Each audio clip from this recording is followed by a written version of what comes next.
su ma xamoon sama jëkkër ci genre famille yi la bokk duma mës a dugg ci moom. Allah akbar. Hello les chutés les chitas, what's up guys, les gars, I'm back pour une nouvelle story time. Comment vous dire? Story time bi neex na. Story time bi mokkatu na puuj en fait, tellement c'est beneen level la en fait, beneen level la. Et bizarrement cette fois-ci xewewul Sénégal mais c'est une Sénégalaise moom moo ko dund moom moo ko partagé. Donc les gars, là on fa woon rek avant que ñu dugg ci sujet bi, n'oubliez pas de liker, commenter, partager. N'oubliez pas de vous abonner, d'activer la cloche de notification pour bañ a manquer benn ci samay vidéo. Voilà. Avant que may tàmbalee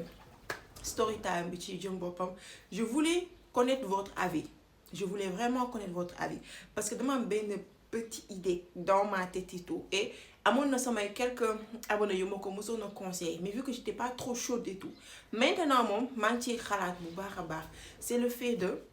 d'ouvrir beneen compte YouTube boo xamante ni c'est dédié au story time, mais plutôt affaire de crime, genre les faits divers nga xamante ne am na même pas juste au Sénégal mais partout dans le monde. Ma wax leen ko, ma nettali leen ko comme vous kiffez comment j'explique et tout, ma expliquer leen ko, dugg ci détails et tout, histoire yu neex, histoire yu chic,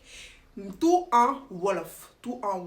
que ça soit affaire de crime. Surnaturellement dañ koy bàyyi compte bi rek, mais l'autre vraiment ce sera basé sur affaire de crime et tout, affaire de vous voyez. En fait je voulais savoir votre avis parce que dès le début dama waxoon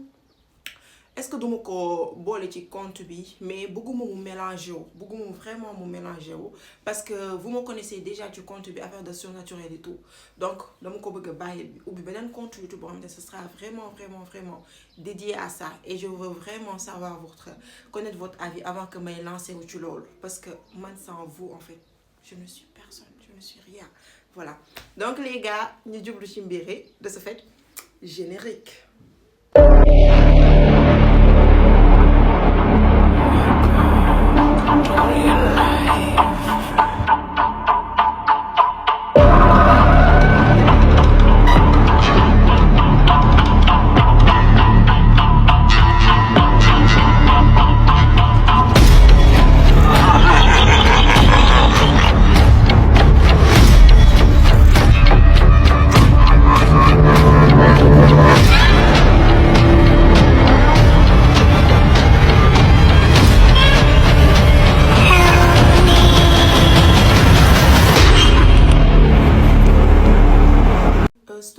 Bi ki ko partagé na leen ko woowee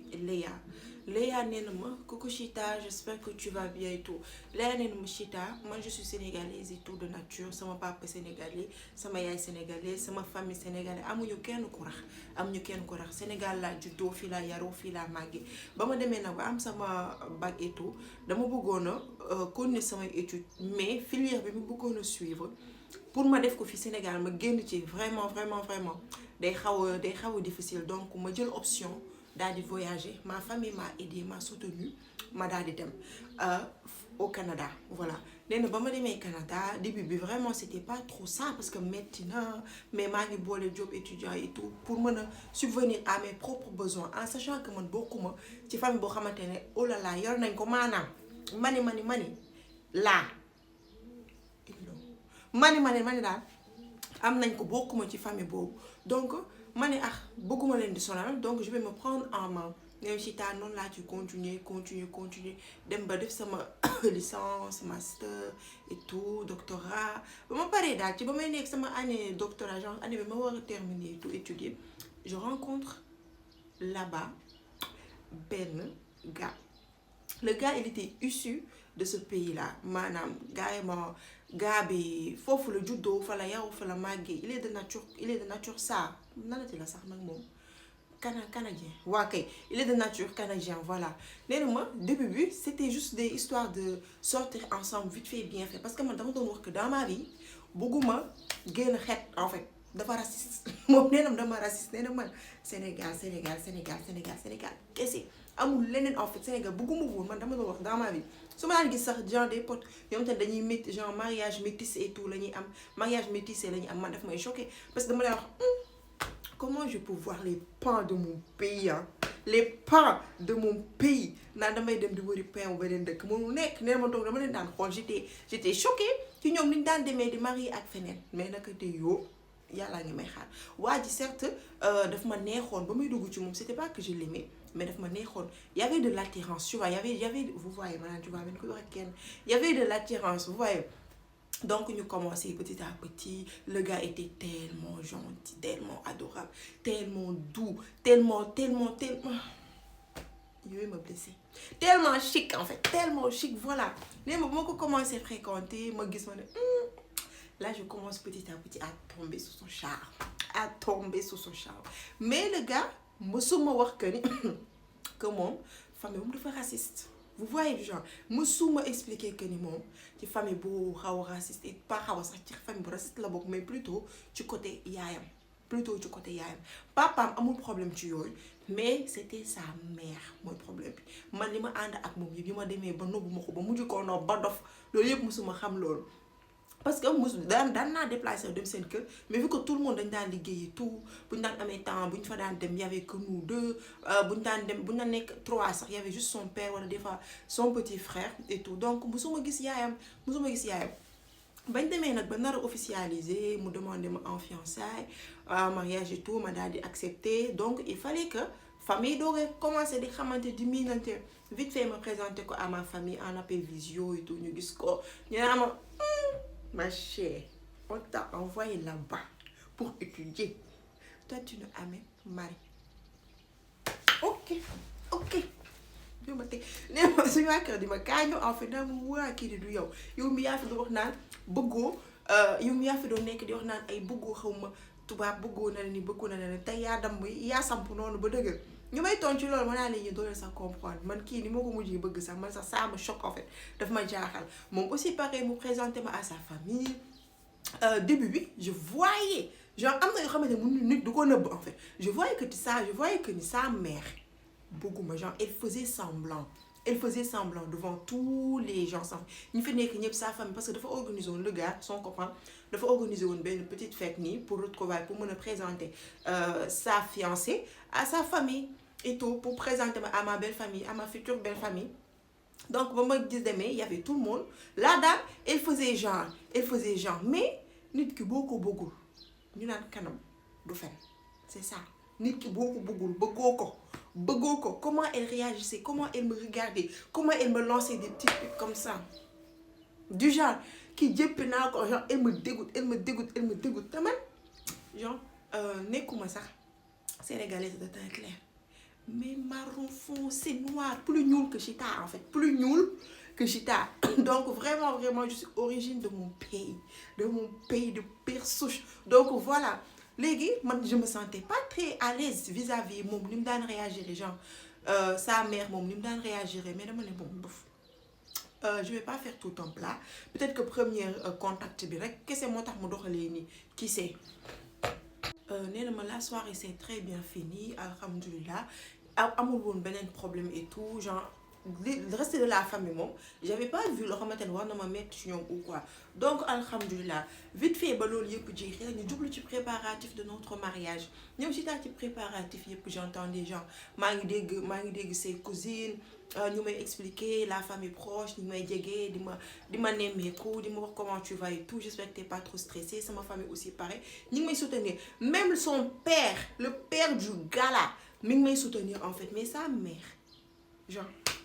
dafa raxasu ba set ci mbir yi dafa rax elle m'aimait pas mais je me disais que ni peut-être elle m'aimait pas certes sax laa naan certes pas peut-être mais certes elle ne m'aimait pas mais elle ne voulait pas paraître genre que bëggul woon moom ñu naan c'est elle la méchante dans cette histoire parce que elle ne m'aime pas parce qu'elle est raciste bëggul woon peut-être ñuy wax loolu donc dafa dem ci côté en fait moi aussi c'est pas grave tant que t'es pas dans mon zone de confort tant que tu me déranges pas dans mes activités ci samay préparatifs de mariage je m'en fous en fait ci lépp na nga mën a réagir je m'en fous respecté naa la maa ngi lay nemmeeku de temps à autre même si que c'est pas réciproque et tout c'est pas grave li ma wax def naa ko après le reste je m'en moque et je m'en fous royalement même donc prêtez-moi de trop attention de temps à autre sama jëkkër sama futur mari sama futur mari daal ma mais wax futur mari neex na de futur mari célibataire xolam daa rafet nag ndeysaan léegi mu ne sama futur mari et tout naan ma bébé pourquoi duñ dem dîner chez nous auprès de maman vu que gëj nañ koo gis ma ne ko mais je sais pas en fait j'ai pas trop la forme bëgguma dem parce que je savais que su ma demee dîner bi dina hard dîner bi dina àngale de dîner bi dina hard dîner bi dina metti en fait donc je voulais pas tout le temps dama daan di wut ay excuses et tout excuse sur excuse ba mu ne ma ok c'est bon ba au final il ne parlait plus de ça mariage bi mi ngi gën di jege si petit à petit mi ngi gën di avancer petit à petit nem si tard ba jour mariage bi daal di jot genre bañ ne demain genre déposer nañ carte invitation yi tout était déjà réglé il y avait les sièges décoratifs les salles de réception il y avait tout était déjà réglé même ma famille sama sœur et tout ak sama benn cousine proche jël nañ vol ñëw ba fii parce que je pouvais pas bouger te ñoom au moins amoon nañ moyen carrément pour mën a bouger jël nañ vol ñëw ba Canada pour assister à le soi-disant plus beau jour de ma vie. Le soi-disant plus beau jour de ma vie. Donc j'étais toute contente, j'étais vraiment toute contente. Après ça, je voyais que ni siège bi ñu réservé la mère de mon mari dafa vide. Il y avait son père mi ngi toog ci siège am sa famille tout entière ku nekk mi ngi toog mais la mère je la voyais pas. Man ko je me xool comme ça je la guettais de gauche à droite je ne la voyais pas ma daal di woon vu que pour ñoom c'est dire on dit que xaw ma c'est haram de voir non pas c'est haram mais ça porte la poisse de voir la mariée en robe de mariée avant xaw ma lan fi mu war a ne bukk waaw fi mu war a ne bukk ci kanam saal bi c'est ça non voilà donc nee na je pouvais pas voir mon mari mais dama ko woo hôtel oui comment tu vas mu ne ma ça va mon cœur je suis très excitée à l'idée de te voir ma ne ko oui mais ta maman je l'ai pas vu maa ngi wax sama cousine bi pour que mu dem xool ba xam dina ko seen mais elle l'a pas vu aussi mu ne ma ah ok j'avais oublié de te le dire ma ne ko oui mu ne ma elle est partie en voyage ma ne ko mais attends comment ça elle est partie en voyage moom démb mi ngi foon mu ne ma oui cette nuit la jël volam dafa war a dem fenn ma ne ko jusqu'à ce que mu raté jour mariage de son fils mu ne ma ah ma mère moom tu sais mooy loolu on comprend jamais nanana ma ne ko ok bon tant que c'est pas ma mère am problème man même ma mère n'était pas là mais ñi ngi déggante tout le temps appel vidéo comme ça visio nii te sama ñoom yaay ñi ngi doon def tamit seen fête seen petite fête à la maison à l'honneur de mon mariage donc rien à dire en fait tout allait super bien mariage bi daal di jàll alhamdulilah je suis devenue madame tel la ñu ko woowee madame maa duma dóor xam noppi rek madame Dia lañu madame tel jusqu'à ce que mu devenir madame tel mais juste après ça on est parti en lune de miel on a bien profité tout était chic tout était nickel rien à dire quelques mois après je me rends compte que je suis en état genre dama nekk en état li ma nekk en état yépp la mère de mon mari su ma koy jéem a woo pour nemmeeku ko sax vite fait elle raccroche genre oui ça va je vais bien là je suis un peu occupée tout le temps bu may def noonu ba au final man tamit li jënteetuma ko ne si ta grossesse bi ça s'est super méga bien passé même si c'était douloureux parce que c'était mon premier bébé c'était grave douloureux mais alhamdoulilah ça s'est très bien passé jour bi may accoucher j'étais juste maneen instant boobu j'étais toujours à l'hôpital jékki saay la porte s'ouvre et y a qui ma soi-disant belle-mère qui m'aime moo débarqué avec des tas de cadeaux genre des jouets bébés parce que j'avais aussi un petit garçon des jouets ni comme ça nanana à côté des bouquets de fleurs une bouquet de fleurs pour moi genre elle était là aux petits soins elle était vraiment là man j'étais bouche bée parce que aspect bi ma gis nii ci moom mësuma koo xam aspect bi ma ko commencé gis nii mësuma donc j'étais comme ça en fait limite limite sama gémmiñ gi daa mujjee ngand tellement j'étais choquée ma tourné même mon mari était choqué ne ma Chita même mon mari ki nga xamante ne mère bi moo ko jur il était choqué parce que lii xam na ni c'était pas lui c'était pas elle plutôt nee ma donc man tamit je n'ai rien fait parce que kan moo lay ñëw di la seet si di la andil ay cadeau ngay buddi personne ma ne ko oui maman comment tu vas et tout mu ni ma ah j'espère que t'es pas trop fatiguée j'espère que sonnoo trop ma ne ko non ça va quand même ça va mu ni ma ah d'accord super oui mon petit prince ma ne ko ton petit là dégguma la noonu bon bi laa la jox mais mon petit prince su ma la xëtee mon petit prince la nii ma ne ko ah il est là genre ci berceau bi à côté mu dem comme si mais il est tout mignon il ressemble à mon fils hey sa doom géniteur kese la maa ëmb man maa doon yenu nga nim dafa biir di doxantoog moom maanaam loolu duma ko yéen ñi di nangu yéen ñi di nangu yéen ñi laay wax yéen ñi di nangu seen doom bi di nangoo di nuroo seen papa yi da ngeen a ñàkk fula da ngeen a ñàkk fula nañ ko wax te dee da ngeen a ñàkk fula ñàkk jom trop lii kenn du ko def kenn du ko def yaay la war a ndurool papa pour lan papa mooy kan maa sama bàyyi dégguma papa mooy kan ah voilà donc bu ma waxee loolu ça m'a un peu pesé parce que xale bi wax dëgg neex yaa neen ma xale bi mën la gën a njuróol certes tu vois que ni c'est son père baayam la mais man la gën a njuróol man la gën a njuróol ne ma Chita vite fait ñu pare def paperasse yi on rentre mu ñibbi ak ñun dans notre petit nid douillet la dame ànd ak ñun ñëw ba ci kër gi man pour man daf ñuy gunge après elle part elle est restée samp ba woo kongu toog ne ma Chita heure bu ma yeewoo jàkkaarloog daam bi ma ne waa kii kañ lay ñibbi heure bu ma yeewoo jàkkaarloog daam teg ci day xëccantoog man sama doom vite fait su ma yeewoo pile fekk naa mi ngi tëye man à quel moment la naan daam bi kañ nga dugg ba sama néeg ba foofu sama doom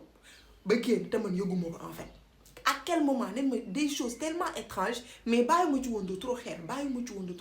ne ma tout le temps xale bi bu jooy sax mu daw foog ko nee na ma man pour ma jot ci sama doom rek c'était tout le problème su ma commencé di kalaame auprès de mon mari mu naan ma non bébé xoolal s'il te plaît dafa yàgg bëgg am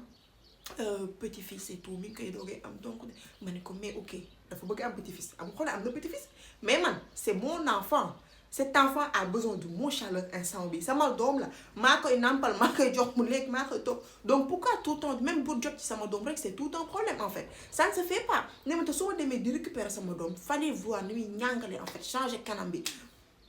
mais non bàyyi mën naa ko toog madame bu ma wax loo neen ma Chita daam bi elle était très à l'aise ci suñu kër neen ma maanaam daam bi nga te daanu ma ko sax gis léegi moom laay gën a gis sama jëkkër moom laay gën a gis que sama propre doom bi nga xamante ne maa ko su ko jur et je n'en pouvais plus ça a commencé à me peser tellement ma wax ak sama jëkkër ma ne ko là ça suffit en fait il faut qu'elle rentre vraiment je n'en peux plus il faut qu'elle rentre am de ça postpartum bi ça va jouer donc vite fait et je veux plus xoolal nan ngay wax ak moom mu dem sinon si elle part pas man je me déplace à toi de voir je me déplace et je me déplace avec le bébé sama yoon ci vous deux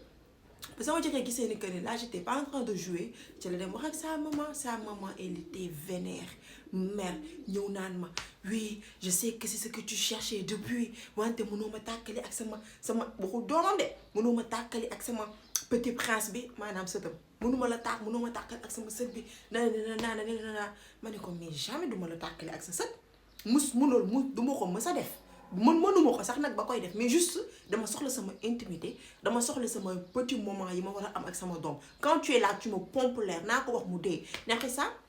mu mer laa daan daal di dem sama jëkkër yi yaay neen dafa dem gunge ji yaayam parce que moom tamit dafa mer et je m'en foutais parce que mi ngi gis li yaayam def waxul tegu ci bët donc man tant que yaayam mi ngi ci coin mag sama coin on n'a pas de problème vraiment on n'aura jamais de problème maintenant mère bi dafa dem rek affaire yu étranger commencé nen ma Chita benn jour benn guddi j'étais là man nax sama doom elle était aux alentours de 1h 2h du matin ma nax sama doom ba mu nelaw ma tëddal ko ci berceau tëdd à côté nen ma Chita ma yeewu parce que dafa am benn heure moom te sama doom dafa taam di jooy dégguma ko mu jooy en sursaut je me réveille tourné gisuma sama doom man pour man sama jëkkër moo ko fopp parce que sama jëkkër nekkul woon sama côté ni may taxawee tëddaat genre gisuma sama jëkkër gisuma xale bi pour man normal ñun kese nekk ci kër gi pour man normal sama jëkkër moo foog xale bi sama jëkkër jékki saa yi ubbi salle de bain bi génn toilette yi daal di génn ma sigi xool ko ma tëddaat ba ci yàgg ma ne waaw ma sigiwaat xool ko ma ne ko oui petit prince mu ne ma il est pas avec toi ma ne ko déedéet il était là gisuma ko man pour man si yow la nekk mu ne ma non non rek ngeen ma Chita maag moom yëpp ñu tëb ci lal bi génn néeg bi di wër xale bi Chita laaj ma fu ma fekk xale bi ci néeg bi ñu bàyyiloonal sama yaayu jëkkër néeg bi ñu bàyyiloonal belle maman falaa fekk bébé bi mu tëdd genre di yëngatu ni comme si dafa kontaan di reetaan comme si ne ma Chita jour boobu laa bàyyi àdduna man nee na ma Chita maag sama jëkkër ñu xoolante comment est-ce possible sama jëkkër naa ma yow yaa ko yóbbu woon fii ma ne ko man nan laa ko fi yóbbu kii maa ko yeetal ba mu nelaw ma tëdd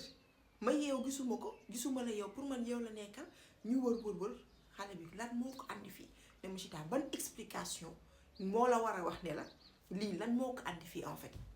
vraiment je sais pas vraiment kenn xamul nee na après événement boobu des choses bizarres très très très très bizarres genre jouet yi nga xamante ne man maa ko jëndal sama doom jouet yi nga xamante ne man sama jëm bopp maa ko jëndal sama doom damay jékki saa ñëw fekk jouet ci poubelle bi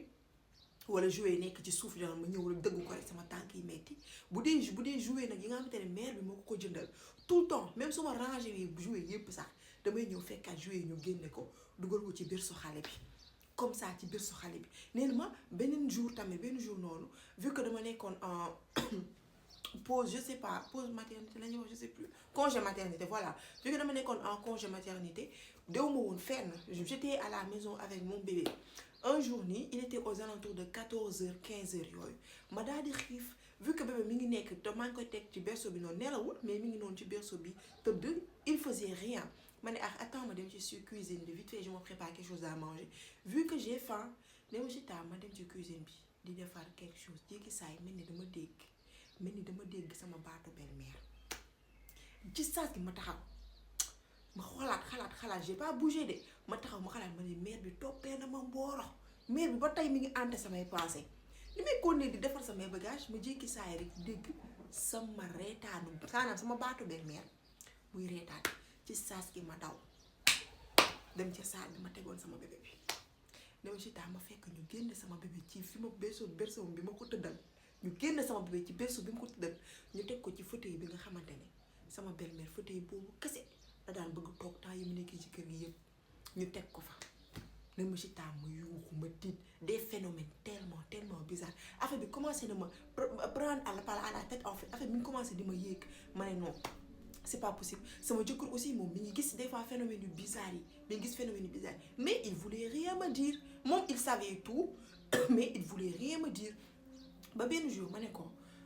bébé là je n'en peux plus en fait il faut que ñu xool solution ci lii mu ne ma ban xeetu solution da nga bëgg ma woo sama yaay pour mu ñëw di la aider ma ne ko subhanallah nettali ma ko auzu billah nettali ma ko oh mon Dieu non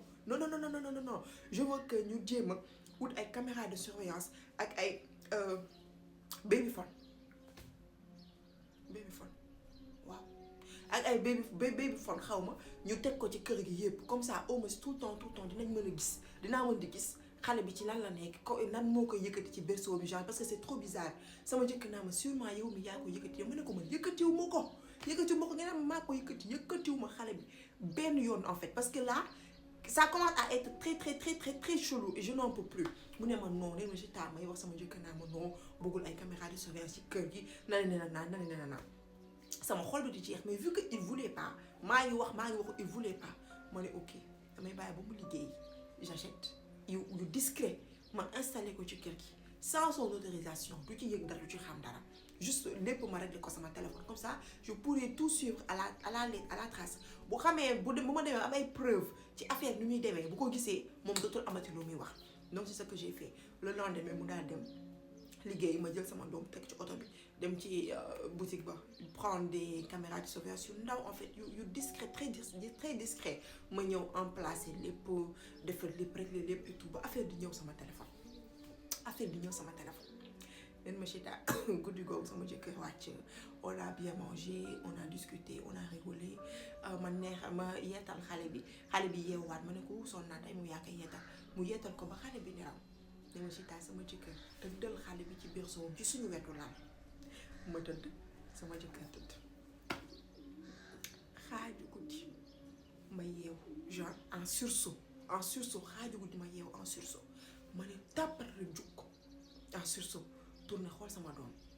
gisuma sama doom tourné xool sama jëkkër gisuma sama jëkkër ma ne ok sûrement moo ko foog genre moom moo sama jëkkër moo foog xale bi moo génn ak xale bi